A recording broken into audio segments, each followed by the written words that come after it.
Vamos mergulhar a fundo na crise militar que está a tomar forma entre os Estados Unidos e o Irão. O calendário marca fevereiro de 2026 e um prazo muito crítico está prestes a terminar. Ok, vamos entender isto. A crise toda explodiu por causa de um ultimato da Casa Branca. Basicamente, deram até Arão entre 10 a 15 dias para aceitar um novo acordo nuclear. E claro, esse ultimato deu início a uma contagem decrescente bastante tensa.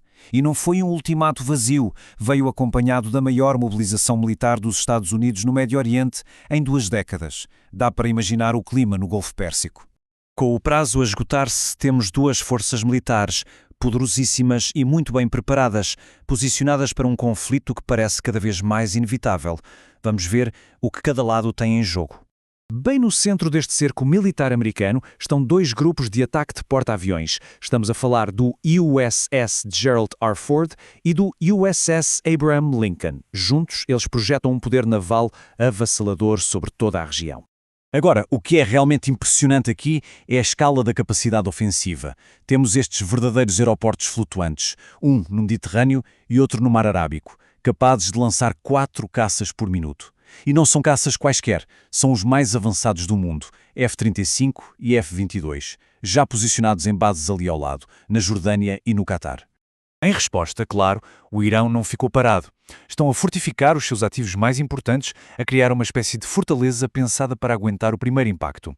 Estão a usar escudos de betão, a soterrar túneis e, muito importante, a contar com apoio externo. Tecnologia de radar e guerra eletrónica da Rússia e da China e até exercícios navais conjunto com os russos. É um sinal claro. E isto leva-nos ao ponto crucial. É um impasse assimétrico. De um lado, os Estados Unidos com uma superioridade tecnológica e um poder de fogo esmagador. Do outro, o Irão, a apostar na resiliência, numa defesa entrincheirada e na ameaça de uma retaliação que pode incendiar toda a região.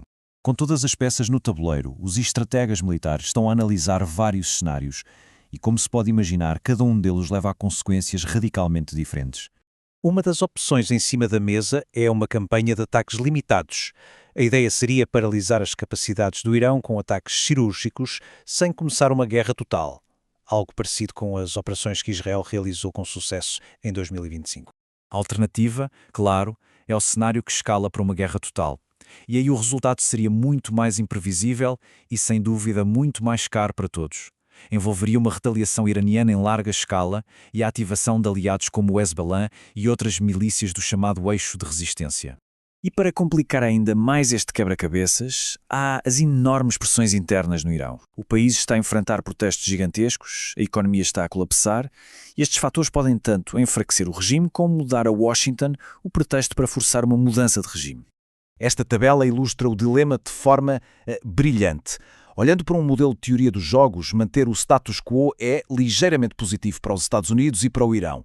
Mas um ataque limitado, apesar de ser potencialmente bom para Israel, seria terrivelmente negativo para o Irão. E uma guerra total é simplesmente catastrófica para quase todos os envolvidos. Mas as consequências não ficam só no campo de batalha. Qualquer conflito teria repercussões globais, imediatas e muito, muito severas. O impacto mais imediato seria sentido na economia mundial. Os analistas prevêem que um conflito prolongado poderia fazer o preço do petróleo disparar de cerca de 66 para mais de $90 por barril. E isso, claro, aumenta o risco de uma recessão global. Além disso, o Irão já avisou as Nações Unidas que a sua resposta a um ataque será decisiva e proporcional. Isto coloca dezenas de milhares de tropas americanas espalhadas pelo Médio Oriente diretamente em risco. E tudo isto deixa-nos com uma pergunta fundamental que ecoa o que muitos analistas dizem.